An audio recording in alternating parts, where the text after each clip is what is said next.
Okay. The French-Indian War had ended, and one of the biggest effects of this is that the French had lost all their territory in 1754. They controlled most of eastern Canada and central Canada. And after the war, after in 1763, they had nothing. Okay, they have a little bit of this area right here, but that's not North America. So we're not going to get too involved with that now. It will be a big issue later on. So the British for the war, the French are gone, and the English have a huge debt from this war. Huge debt, it had doubled. And so one of the problems after the war is that Americans think that they can go west automatically into this newly acquired territory right here. This is, the newly acquired territory, if you will, from the war. All right. Well, there's a problem here, and the American Indians are there, and you start to see there's a rebellion led by Pontiac, and Pontiac, they fight for a while, and the British end up crushing the rebellion, but the problem is they have to spend more money to do this. And so, to avoid this in the future, the Proclamation of 1763 is passed. Okay?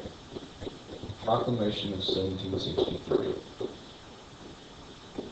And really, this tells all colonists that they are not allowed to live basically west of the Appalachian Mountains. Okay, this is off limits over here. Okay, this is off limits for now. The idea eventually would be that the British wanted a controlled western migration. But the idea is to keep the settlers out of this area so that you can save money. Okay, they don't want the soldiers out here, and they don't want to spend money for the soldiers. And also, it comes down to tax money.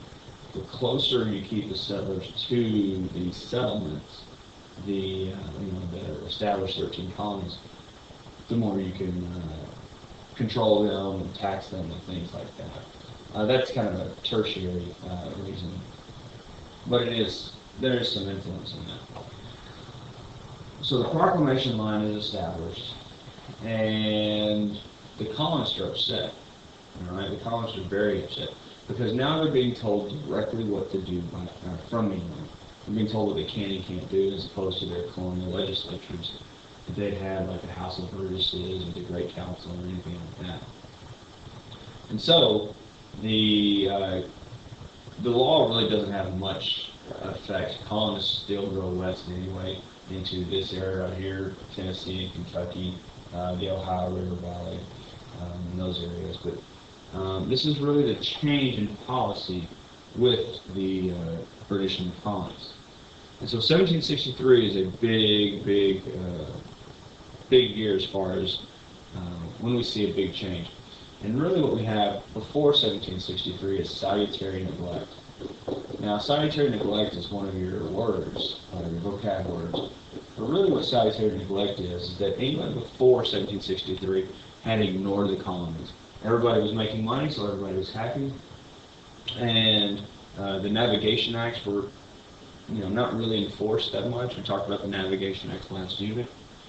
So, really, the colonists were left to control themselves. Okay? And so, really before 1763, for the most part, it's peaceful. Okay? Peaceful in the 13 colonies. Everybody's making money. Okay? They're prosperous. Okay? Even some, like Ben Franklin will say, the Americans are the freest people in the world.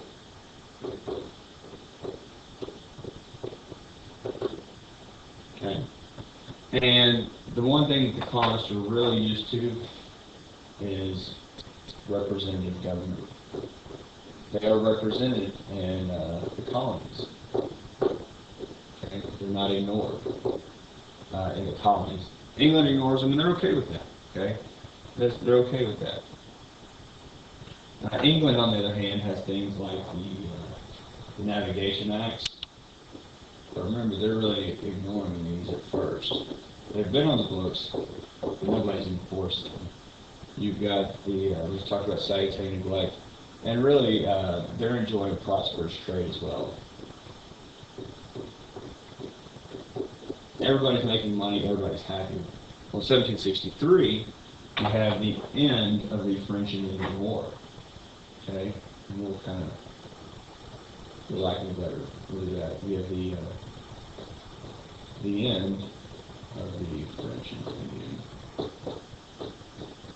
War. Okay?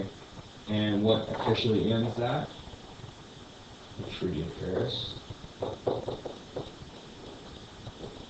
This should be a review here. 1763. Okay? And, you know, the biggest thing here is the French threat is gone.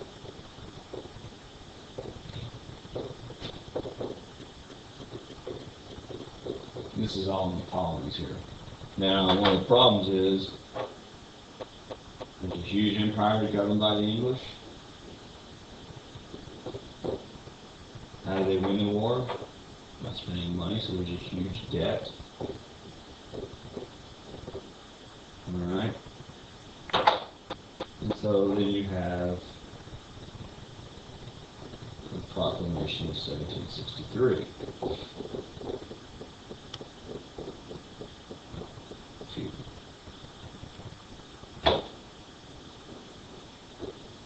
So, with that being said, you have life after 1763.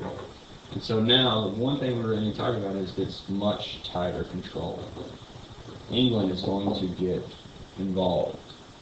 Whereas before they ignored the colonies, now they were very involved. Think about it this way. If you've ever, you know, let's say before you ever got a cell phone, you begged your parents, and you were upset if they didn't get it for you, but you're okay.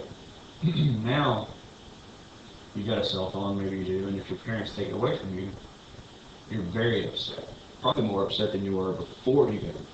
So you're used to that freedom with that cell phone. Now, your parents take it away from you. Nobody wants things taken away from you, okay? And so really that's the same thing. The colonists lose this freedom that they have, and now they have to listen to England. It's similar to if your parents treated you like you were 5 years old, as opposed to what they let you do now. You know, you have to hold their hand when you cross the street. You got to do everything they say as far as being safe, and so you don't have as much freedom. And when it's taken away, people get really upset. And so the colonists respond by being angry. They're very angry about the Proclamation of 1763. But they ignore it, and there's really not much the British can do. And they protest. Okay? And you're going to start to see England putting in new tax laws. Let's talk about one of those. And they're going to start enforcing the navigation acts.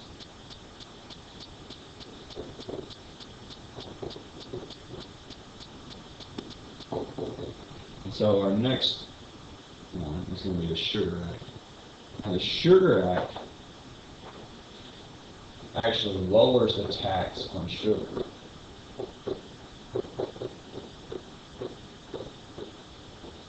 But the issue here is the tax is actually enforced now.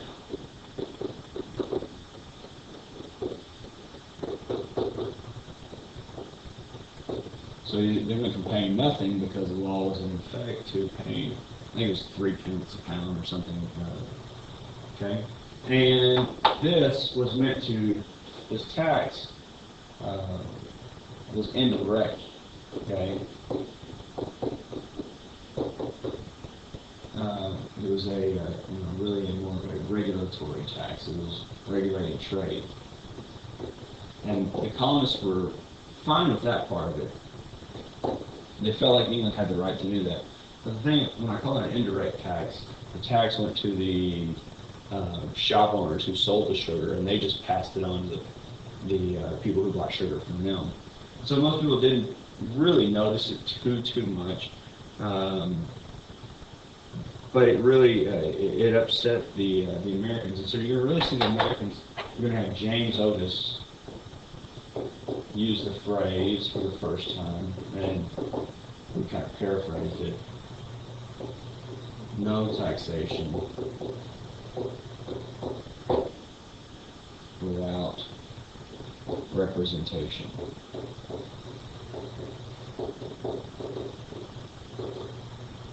So, who makes the laws in for England? It's Parliament. Well, according to everything you know about Magna Carta and the English Bill of Rights, Parliament is elected by the people. But the problem is the colonists have no representation in Parliament, and so they feel like their rights as Englishmen are being violated. And they truly are. Now, according to the English, Parliament acts for all of England, not just the people who vote them in. But again, that doesn't matter.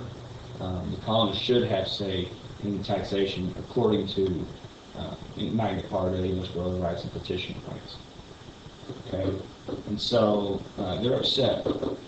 But this really doesn't get a whole lot of play in the colonies. They do get upset, but there's not a whole lot done about it. One of the bigger problems for the colonists is what we call the way they're punished. Okay, you have writs of assistance, which are search warrants. And the colonists have no say on this. But you also have to say smugglers are put on trial. And I'm going to put it this way, in military courts. So they lose what right? They lose their right to trial by jury. And the trial by jury is guaranteed by what? Well, we know it's the English Bill of Rights. Okay? This is really one of the things that makes the colonists most upset. Okay? There's nothing they can do about it because they have no representation in Parliament. But their rights to trial by jury are taken away by the Sugar Act, which makes smugglers go on trial in naval courts, okay, in the military. Military courts do not act like civilian courts. Civilian being people who are not in the military. There is no jury, okay? And so the English Bill of Rights are being violated by the colonists, and the colonists are protected because the English Bill of Rights deal with all Englishmen. And even according to Parliament, and even according to the King, the colonists aren't Englishmen. So they should have that right to trial by jury. If you have any questions, let me know. And hopefully the sound on this one's a little better. Good luck on the, continue on, and good luck on the quiz. Have a good day.